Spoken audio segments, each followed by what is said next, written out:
Hello दोस्तों, आज हम बात करने वाले धूम 2 मूवी के रिव्यू और फैक्ट के बारे में, जिसे धूम 2 बैक इन एक्शन के नाम से भी जाना जाता है। संजय गढ़वी द्वारा निर्देशित 2006 की भारतीय हिंदी भाषा की एक्शन थ्रिलर फिल्म है, जिसकी पटकथा और संवाद आदित्य चोपड़ा की कहानी पर आधारित है। विजय कृष्ण आचार्य द्वारा लिखी गई है। मूवी में धूम 2 मूवी में बात करें तो नागन रेगिस्तान में मिस्टर ए एक ट्रेन में चढ़ जाता है, जिसमें महारानी एलिजाबेथ द्वितीय सवार है, जहाँ वह महारानी का भेष बनाकर उनका मुकुट चुरा लेता है, उनके गार्ड को हरा देता है और भाग जाता है। एसीपी जय दीक्षित और नव मनोज सब इंस्पेक्टर अली अकबर खान को सोनाली बोस से मिलवाया जाता है, जो जय के अच्छे दोस्त और मिस्टर ए के मामले में की जांच करने के लिए नियुक्त एक विशेष अधिकारी है। प्रारंभिक जांच के दौरान जय मिस्टर की एक डकैतियों में अंतर्निहित प्रवृत्ति का विश्लेषण करता है और शीर्ष निष्कर्ष निकालता है कि चोरी मुंबई शहर में 2 प्रसिद्ध संग्रहालयों में से एक में होगी। जय को एहसास होता है कि संग्रहालय में रखी कलाकृति जिसकी वह रखवाली कर रहा है अपूर्ण, और वह दूसरे संग्रहालय में भाग जाता है, जहां उन एक सद्म वेशधारी श्री एक दुर्लभ हीरा चुरा लेता है और संग्रहालय से भाग जाता है। श्री यह उड़ान भरने वाला होता है, लेकिन जब वह टीवी पर देखता है कि कोई और व्यक्ति खुद होने का दावा कर रहा है, धोखेबाज पुलिस को चुनौती देता है कि वे एक प्राचीन योद्धा की तलवार चुरा लेंगे। जवाब में जय सोनाली और खान तलवार के स्थान पर सख्त पहरा लगाते हैं। श्री एच चोर से मिलता है, जिसने टीवी पर तलवार रखने वाले कैमरे में दावा किया था। पुलिस सतर्क हो जाती है, लेकिन वे तलवार चुराने में कामयाब हो जाते हैं। सोनाली मुठभेड़ में घायल हो जाता है और वे भागने में कामयाब हो जाते हैं। सद्म वेशधारी सुनहरी निकलती है, जो ये श्री एक को अपना आदर्श मानती है। सुनहरी श्री एक के साथ गठबंधन बनाना चाहती है, लेकिन वह उसे मना कर देता है।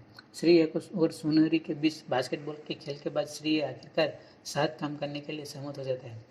रियो डी जेनेरो में मिस्टर ए और सुनहरी अपनी अगली डकैतियों की योजना बनाते हैं। जैसा कि जय के विश्लेषण ने मिस्टर ए की अगली डकैती के स्थान के रूप में रियो का नाम दिया है। जय और अली वहां जाते हैं और सोनाली की जुड़वा बहन मोनाली से मिलते हैं। बाद में सुनहरी जय से मिलकर मिस्टर ए के साथ अपनी साझेदारी पर चर्चा करती है, यह खुलासा करते हुए कि वे एक साथ काम कर रहे हैं और जय ने बदले में सुनहरी को जेल से आज़ादी देने का वादा किया है। योजना यह है कि सुनहरी मिस्टर ए के करीब जाए और उसकी अगली योजना का पता लगे, ताकि पुलिस उसे गिरफ्तार कर सके। लेकिन उसे संदेह होने लगा है। मिस्टर ए और सुनहरी एक दूसरे से प्यार करने लगते हैं, जहां वह आर्यन सिंघानिया के रूप में अपनी असली पहचान खुलासा करती है। रियो कार्निवल के दौरान आर्यन एक मनोरंजनकर्ता के रूप में प्रसन्न होकर सुनहरी और जय को एक साथ देखता है और महसूस करता है कि सुनहरी जय के लिए अंडरकवर काम कर रही है। अगले दिन आयरन सुनहरी को रूसी रूले का खेल खेलने के लिए मजबूर करता है। हालांकि वह उसे गोली नहीं मारना चाहती। 6 बार गोली चलाने के बाद दोनों में से कोई भी नहीं मारा जाता, क्योंकि आर्यन ने बंदूक कभी लोड ही नहीं की थी।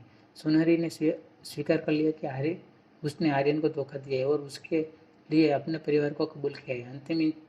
अपने अंतिम डकैती में आर्यन और सुनहरी ने बोनों के रूप में प्रसन्न होकर कुछ शुरुआती लड़ियन सिक्के चुरा लिए। सफलतापूर्वक डकैतियों के अंजाम देने के बाद जय को एहसास हुआ कि उसके साथ विश्वासघात हुआ है, क्योंकि सुनहरी ने उसे फोन करके बताया कि वह आर्यन के साथ रहना चाहती है और उनका सौदा तोड़ देती है, जिससे वह जय और अली उनका पीछा करने के लिए मजबूर हो जाते हैं।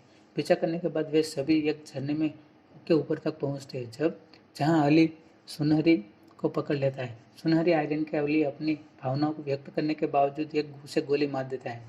आर्यन झरने पर गिर जाता है, जिससे बाद जय सुनहरी को मुक्त होने देता है। 6 महीने बाद वह पता चलता है कि आर्यन बच गया है और उसने सुनहरी के साथ फिजी द्वीप में एक रेस्तरा खोला है।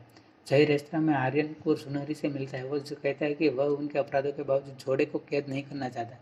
आर्यन ने खुलासा किया कि सभी चोरी की गई कलाकृतियों एक डिजिटल घड़ी के माध्यम से पाई जा सकती है। जय को युगल की एक दूसरे के प्रति भावनाओं का एहसास और वह उन्हें वापस अपराध की दुनिया में न लौटने की चेतावनी देकर छोड़ देता है। जाने के बाद जय को एक फोन आता है और वह अली को सूचित करता है कि उन्हें अपने अगले मामले के लिए भारत वापस जाना चाहिए। धूम 2 की शूटिंग मुख्य रूप से भारतीय डबन और रियो डी जेनेरो में की गई थी, जो ब्राजील में शूट की जाने वाली पहली प्रमुख हिंदी फिल्म बन गई।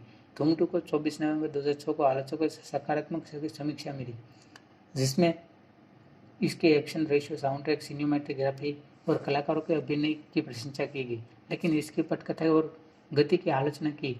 फिल्म ने 1.514 बिलियन से अधिक की कमाई की और 2006 में सबसे अधिक कमाई करने वाली हिंदी फिल्म बन गई।